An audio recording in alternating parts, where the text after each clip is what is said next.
share, recipe share. Share a little recipe with Recipe Share. Recipe Share, Recipe Share. Share a little recipe with Recipe Share. Thank you for joining us for this episode of Recipe Share, a program on AADL TV, where we take a few minutes to talk about recipes in a featured category. Today's category is Snow Day Snacks. I'm Katie, and as usual, I'm joined by Elizabeth and Beth, who will tell us about their recipes. So, Elizabeth, tell us what you chose today. Okay, I will. So, my favorite snow day snack, if it's a snowy day, if I'm home, I always make homemade Chex Mix. So I was going to share that recipe, but I feel like everyone knows how to do that. I just use the Chex Mix recipe off the Chex box.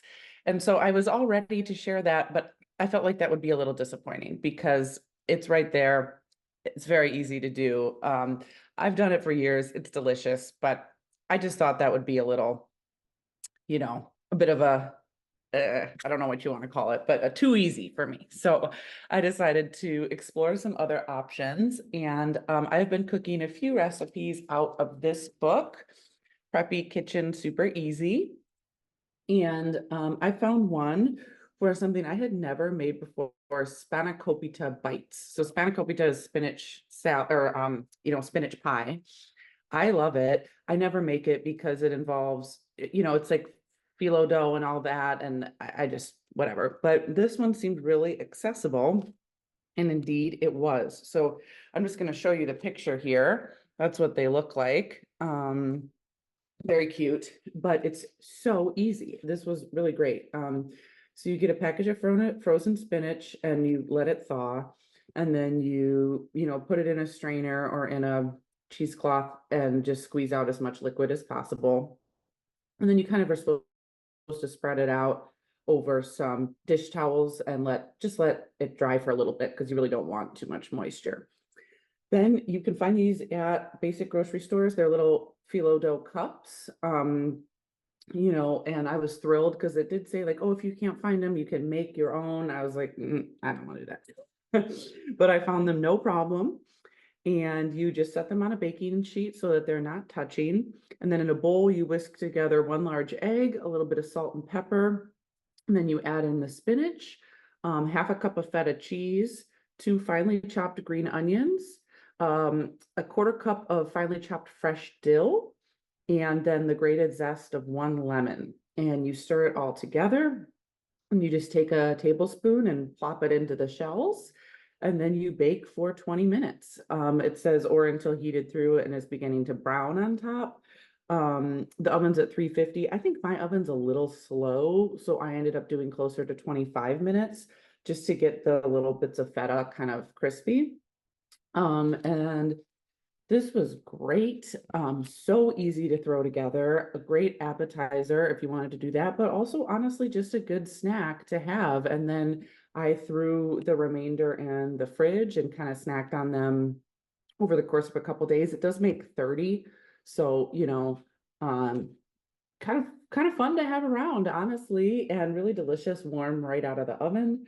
So this was a real winner for me, and something I'm gonna make sure I photocopy the recipe before I have to return the book because I want to make sure I have it. So that was great. And one other thing that I'll just add is it does say in the recipe you can make the filling 24 hours in advance and refrigerate it in an airtight container, and then it would make it like a 5-minute thing to just put them in the cups and bake them up. So yeah, that was my snow day snack.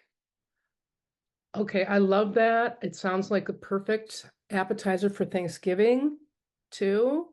I was planning to make something and it's just perfect and so easy. Love, love, love. Yeah, it sounds great. And I've always been like super intimidated to make spinach pie or spanakopita.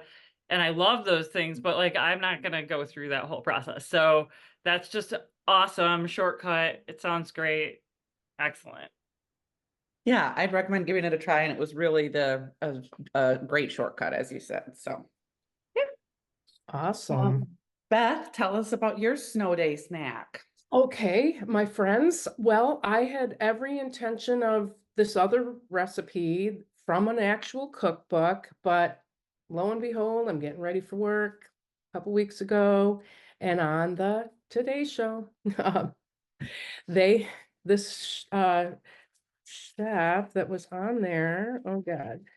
Well, I'll give it to you later, but it's Citrusy Sunshine Bars. I thought I wrote her name down. It wasn't a woman I was that familiar with, but she was visiting. So Citrusy Sunshine Bars. It was like a cake, but it also included a carrot and the zest of an orange. Well, it called for 2 oranges. I used one pretty sizable one. So let me just, I'll run through the recipe.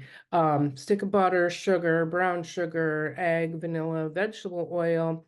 Called for 1.5 teaspoons of salt. So it did have a little sweet saltiness to it. It also called for a cup of finely grated carrots. I shredded mine for a little more texture, and that was really nice. It called for a total of 3 oranges. I just used 2 large ones, one for the cake, and then it included a sunny glaze, which was half a cup of powdered sugar, tablespoon of OJ, and then the another zested orange for the glaze. Now, the picture on the website shows like little lines of glaze, like you actually, well, my glaze didn't turn out like that. It was kind of clear. I have a pretty close-up picture. Hopefully it's not too close for comfort, but it was very tasty, loved it. What was it? Oh yeah, so my glaze just kind of melted in. Um, I also had just a tiny bit of salt that just happened to be on top of the shaker that I kind of wiped into the glaze. So it gave it a little tiny bit extra salt, but 1.5 teaspoons seems like a lot for cake. Or bar. Making this, having an orange and a carrot with if you have it in your fridge. It did say to bake for 30 minutes. I went probably about 35-ish. And yeah, that was my citrusy sunshine bars, which sounds like a really great thing to have on a snow day. That sounds really great. Can you talk about what the texture turned out to be? Was it like cake-like? How? It was like a Yeah. cake, like a kind of like a brownie, like a moist Okay. kind of, it said bar, but it wasn't like a brownie bar. I don't It know. wasn't It like was a it little wasn't more, like hard. it wasn't hard, but it wasn't like falling apart, cake. Yeah.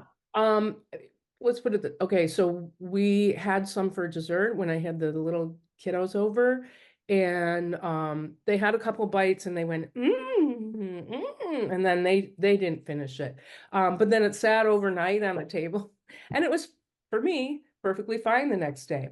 They didn't want it, but I don't know what it was, but whatever. It was a good thing to, I would bring this to a potluck or, anything. Yep. Yeah. Sounds good. I love citrus in the winter, so that just would fit right in for me for sure. And Yeah. yeah, it sounds really good. And Good. then the carrot, Oh yeah, that sounds really good carrot. in there Yeah. too. So, Yeah, that's yep. great. And even without having finely grated it, I thought because I like seeing carrot cakes when they have where you can see the Mhm. carrot, Yeah, you me know. too. So, all right. Well, Katie, what did you make for your snow day snack? Okay, well, the recipe that I found comes from this book that I shared with you a couple of weeks ago when we were talking about freezer-friendly foods. So again, this is It's Always Freezer Season by Ashley Christensen and Caitlin Golan, and this is such a good book. I really liked it, clearly. Yeah, I have it now. I Oh, borrowed it. good, awesome. Yeah. Thanks. So this recipe is for roasted jalapeno poppers with sausage and tomatoes. And I was really attracted to this recipe because I've made like a million jalapeno poppers in my life, but I've always wrapped them in bacon. And so this one has crumbled sausage in it. And I thought that was really interesting. And I love sausage, so I definitely wanted to give it a try. So it's really simple. You just cook up your sausage in a skillet, crumble it until it's cooked through, and then set it aside. And then you mix up your filling. It's shredded cheddar, Parmesan, lemon juice, hot sauce, diced tomatoes. You can use either fresh or cans that's been drained, which I did use canned. Some fresh thyme leaves, room temperature cream cheese. Stir that all together until it's mixed, and then you fold in your sausage.